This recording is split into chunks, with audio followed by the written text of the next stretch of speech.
Most of the time here, you just pull pretty hard on the bottom of the front and it pops right off. Ow, just smacked myself in the face. Ow, ow. Hey, what's up everyone, Danny here. In this video, we're going to be building a gaming PC with a target budget of $1,000. It's going to be a white theme build, and we're going with AMD with regards to the CPU and the graphics card. But don't worry, I'm wearing an NVIDIA shirt, and I've got the Intel Arc neon sign there in the back, so that they don't feel left out. If you show bias equally to all companies, does that make you biased at all? Deepcool is actually sponsoring this video and sent over some of their products to fill out the build, and of course that will all be accounted for based on their retail price. All parts can be found down in the description as well as in my vetted link, which will have everything in this build as well as other curated lists of builds and gear that I use, so be sure to check that out as well. For this system, I changed up the formula a bit from my usual chasing the maximum performance per dollar, and I shifted some attention to the aesthetics to showcase some of Deepcool's parts.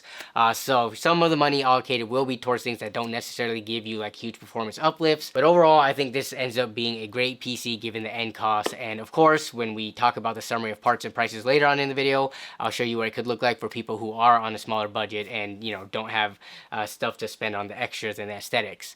But yeah, let's go over all the parts real quick. So first up is the Ryzen 5 5600, a 6-core 12-thread processor, which is one generation old by this point because AMD has their new AM5 Ryzen 7000 series out. But you know what? Nothing in the new gen even comes close to this price-wise. When you factor in the cost of the new CPUs, motherboard, and DDR5 RAM, you're not going to be able to get anything nearly as inexpensive as this. For gaming performance, it's going to do really well. So yeah, pretty easy choice here. If you want to go Intel, you would be going with something like the i3 12100 or 12400. There's kind of a big jump gap in between those two, and this kind of falls right in between them. Pairing with the 5600 is this motherboard, the ASRock B550M Pro 4. This is a micro ATX board, and it's a pretty middle of the road budget board. This one has stuff like USB-C in the rear I/O.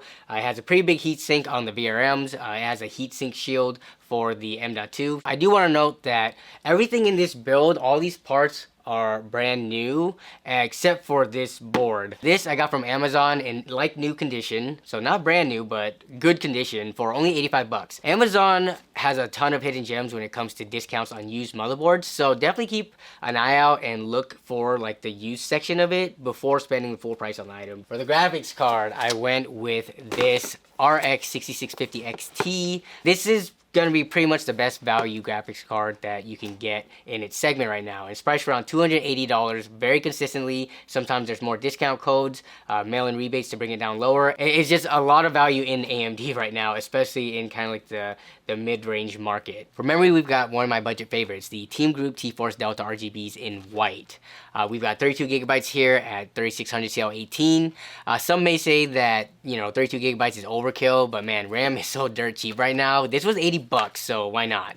Feel free to spend half this amount if you only want to get 16 gigs if you think that's enough for you. But for a $1,000 build, it's pretty easy to fit 32 gigs in nowadays. For storage, we've got the Western Digital Blue SN570 in 1 terabyte. Like memory, storage is dirt cheap too, so if you're spending in the ballpark of like $800, $900, $1,000 on a build, there's no excuse not to have at least 1 terabyte of solid state storage in it. For the power supply, we have the CX650M from Corsair.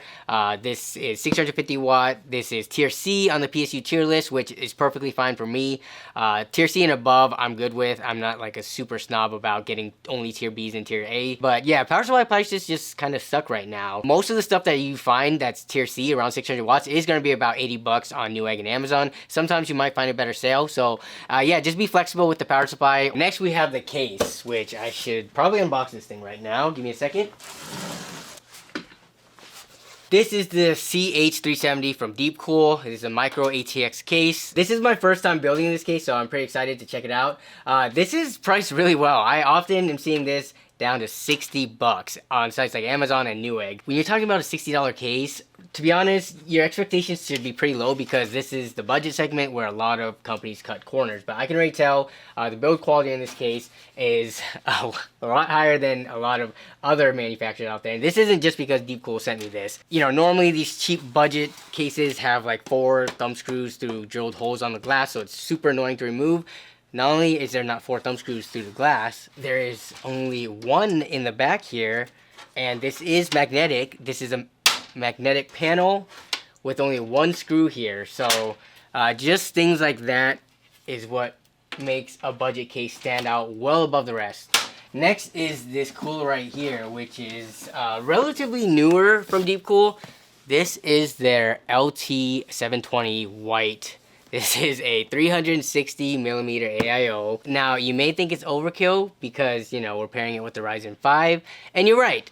But this is actually priced pretty well. This has an MSRP of $140. Now, you didn't know Deepcool does produce their own pumps in-house, so they didn't, like, you know, hire out Ace or one of those other popular pump manufacturers. They do their own pumps in-house, and this is their 4th generation of their pump. So, you know, it's been iterated on, and they know what they're doing. Actually, let me get this open up real quick. Yeah, so we got their 3 white FK120 fans here, and for the actual radiator and pump itself, can't really see much here because there's no LEDs lit up, but when it is on, you're gonna see the infinity mirror effect on here. And this does feature their anti-leak tech, which you can see here on this end where the barbs are coming out of the radiator. This essentially relieves the pressure in the loop as the temperature of the liquid inside increases. It has like this elastic relief bag as opposed to, you know, if you have like a rigid system where nothing can expand or contract, volume's gonna stay constant, so that's gonna make pressure go up. And when pressure goes up, that's how you can spring a leak. So they've got that elastic bag in here that can expand and contract. So that allows the volume to change to try to, you know, alleviate that pressure. And last up, we have a 3-pack of addressable ARGB fans, the FC120s from Deepcool. We're gonna use this to populate the rest of the case. I'm probably gonna actually put this on the radiator and put it in the front because it's gonna be front mounted. Top mount's not gonna be able to fit the 360 AIO. So yeah, probably gonna put this on the radiator and put the white fans in the rest of the case. The nice thing about these fans is that they are daisy chainable. So, you know, when it comes to RGB, the biggest pain is having all those extra wires and cables and stuff, but these are daisy chainable so that, you know, you can reduce the amount of inputs going into either like a hub or a motherboard. So that's gonna be nice. But yeah, that is pretty much it for all of the parts. All right, let's real fast take a look at the build summary and price breakdown. We're coming in a bit under $1,000 here. Now, I haven't decided yet, and we'll see once this gets built out, but I might add white sleeve cable extensions in there if I don't end up liking the black stock cables from the CX650M. It just depends, because this is going to be a mostly white, but there is some black aesthetics going on in here. So if we can save money and the black cables look good enough, we'll go with it. But if not, we'll add that around like $25 into the summary, and we should still be clearing well below $1,000 even with extensions added in there. Now, if you're looking at this and you think to yourself, man, that AIO is overkill for this system, such a waste of money, yo, just chill. Don't worry, fam, I got you. Feel free to use the included stock cooler that comes with the 5600, and bam, look at that, we're down to around $850, you budget king, you. All right, let's get to building this thing. All right, so first things first, we're gonna get everything onto the motherboard before we get it into the case. So CPU is first.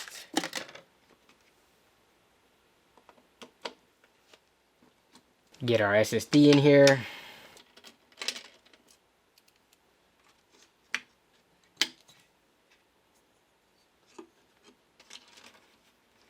Next is going to be the memory. And last is going to be the mounting hardware for the AIO. Yeah, the little manual in here tells you exactly which brackets you need to use for AMD here, and then whether you're doing AM4 or AM5. So we're going to be removing these existing ones on the motherboard real fast, and screwing these in their place.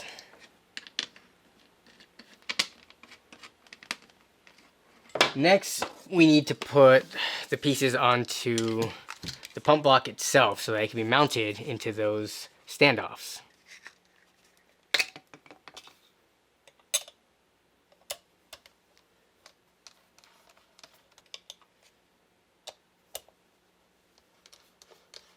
Alright, we're good to go here. Now, I'm not going to be mounting this pump block onto the motherboard yet because it still has to go into the case, and when I do that, it's going to be all gangly and stuff, and it's going to make it a pain to install. But pretty much everything's on the motherboard now, and it's ready to go into the case. The first thing we're going to do is get this rear I/O shield in here.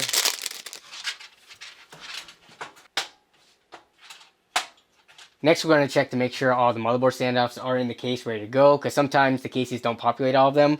So we're going to drop the motherboard in here, see if they line up, and see if we need to add any more standoffs. And it's looking like we do not have to add any additional standoffs, so we are good to go to screw it down now. So we're just gonna get everything screwed down here. And sometimes what I like to do is only screw in just basically the corners and maybe the center. Just in case anything goes wrong and I do have to remove the motherboard, it's less to unscrew. Then you can come in later and screw it all in once you know everything is working without any issues. But up to you how you wanna do it. With the motherboard in place, now it is time to start planning out the AIO. So what I'm going to be doing is, let's first remove this front panel. Most of the time here, you just pull pretty hard on the bottom of the front, and it pops right off. Ow, just smacked myself in the face with this. Also a nice thing about this case, which I forgot to talk about earlier, is it has a built-in headphone holder that just pops out. So, you know, here it is on the front of the case. You just press this button, and it pops out like that. So where's my headphones at? Yeah, so you can just hang them here just like that, and you've got yourself a headphone hanger. Alright, so the actual way I'm going to be doing this is I'm going to be installing the RGB fans up the front here so that we can actually see it through the mesh. And then I'm going to be installing the AIO fans at the top and the rear of the case. Also, another really cool thing about this case, let me show you right here.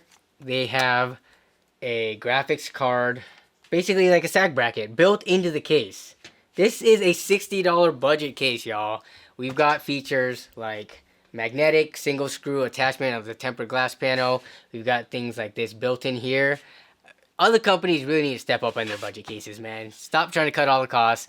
Provide a good product to the consumer, and we will promote it to our friends and family, and they will buy your products. Yeah, really like this here. Alright, so the AIO is going to go through here. And let's get these fans opened up.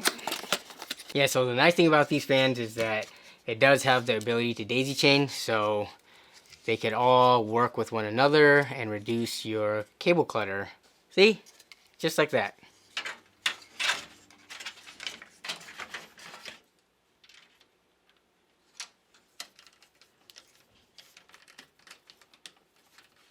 Alright, so we've got the fans on and the radiator in. So now we can close up the front.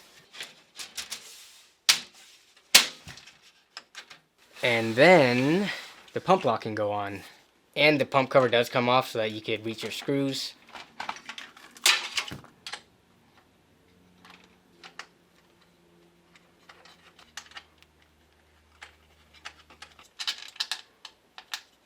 Now we can get this back on there. And it is good to go. So now what I'm going to do is remove this rear fan and install the 3 white fans that came with the AIO to the rear exhaust as well as the top exhaust of the case.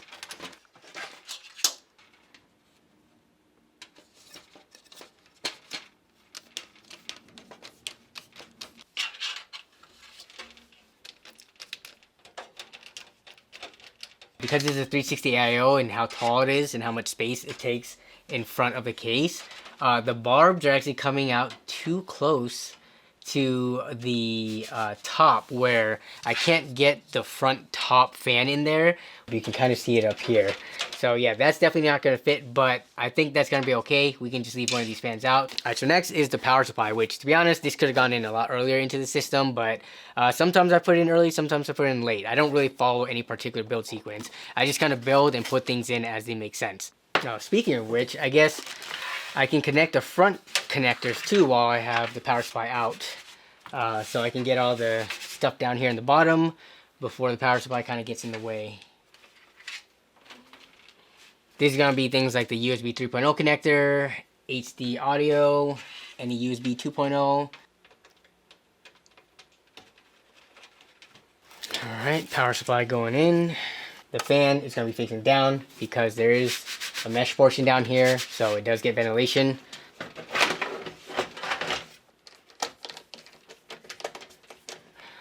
Alright, we've got the 8-pin EPS for CPU power up here in the left top corner.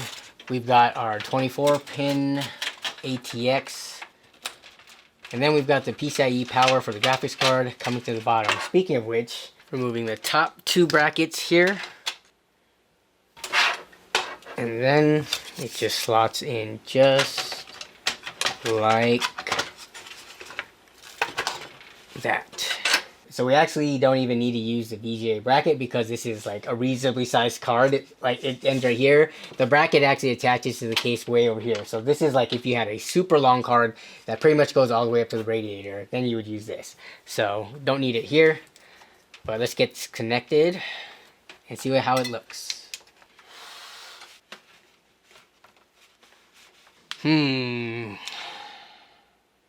Yeah, I think this could benefit from extension cables. Let's get those out.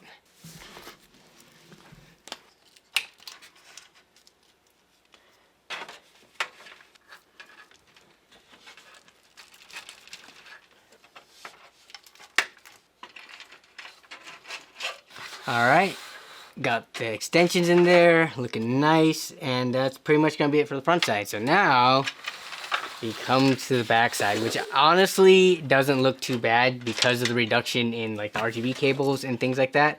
So now I'm just going to do cable management on this. And when it comes to cable management, it's as much time and effort you feel like putting into it, right? I could just take all these cables, just shove it down here in the basement, close it up, and nobody else would know, right? But it's something that you just get better with over time. Like, I'm gonna time myself trying to do the cable manage. So nothing is managed right now. So I'm gonna put a timer out and see how long it takes me.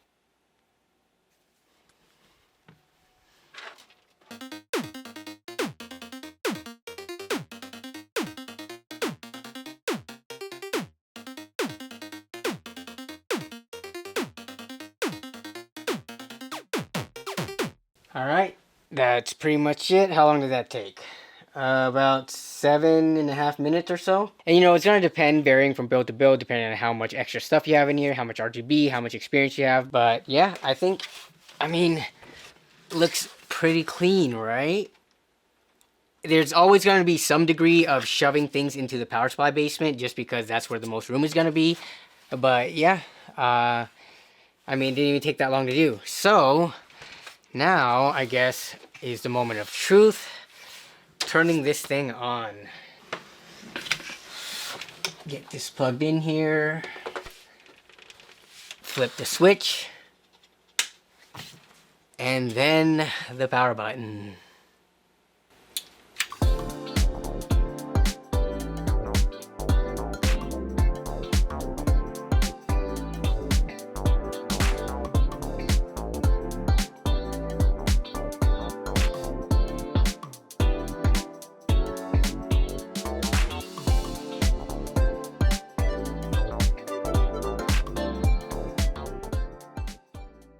Alright, while you're watching that short segment of B-roll glamour shots, I fast forwarded through time and have installed Windows, got updates, got drivers, and all the games for the benchmarks. So what I did do was overclock the CPU, the 5600, since we have such a beefy cooler on it.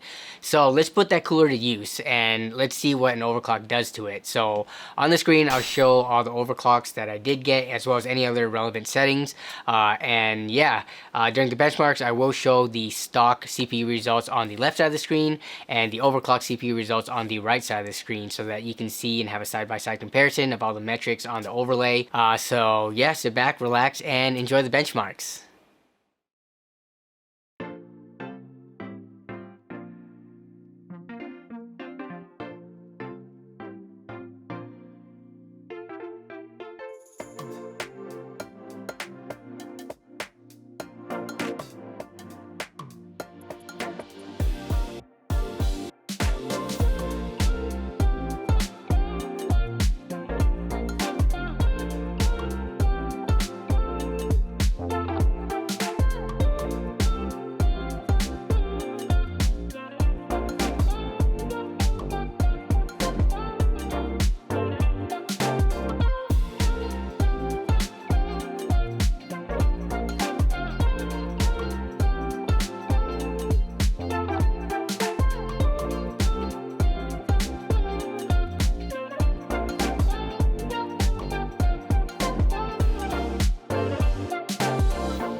The CPU overclock, while it did make a noticeable difference in the tests that had CPU intensive workloads like Cinebench and some of the various 3D Mark scores, it didn't do that much for the games. Almost all the gaming results were within a couple of average FPS of each other, which is pretty negligible in my book. Though in some titles, we did see some noticeable gains in the 1% lows, and while this was nice, I don't think they're really worth overclocking for though, because the stock 1% lows were fine as they were. This is because the RX 6650 XT is indeed the bottleneck in this system. Not in a bad way or anything like that though, because it does pair really well with the Ryzen 5600. It's just that for gaming, in most scenarios, the GPU is going to be the one that's leveraged and does most of the heavy lifting. It's not the end of the world. A lot of people like to take the term bottleneck and make it like the worst thing ever. Every system has at least some kind of a bottleneck. Something like this is fine. But one thing I did hope that you noticed though were the CPU temp. It was really low when the CPU is at stock settings, most of the time less than 40 degrees C when gaming. And with the overclocking there, it did get warmer, but it only ever reached around 50 degrees or so, and that was one of the benefits of having a more premium cooler in the system. Sure, it didn't give us FPS gains in games, but it did give us much better temps than, say, a stock cooler would. And relating to temperatures is how loud, or rather how quiet this system is, because it can be run much cooler, and that gives a lot of headroom to lower the fan speeds to reduce noise. Let me try to show you real quick how quiet this is.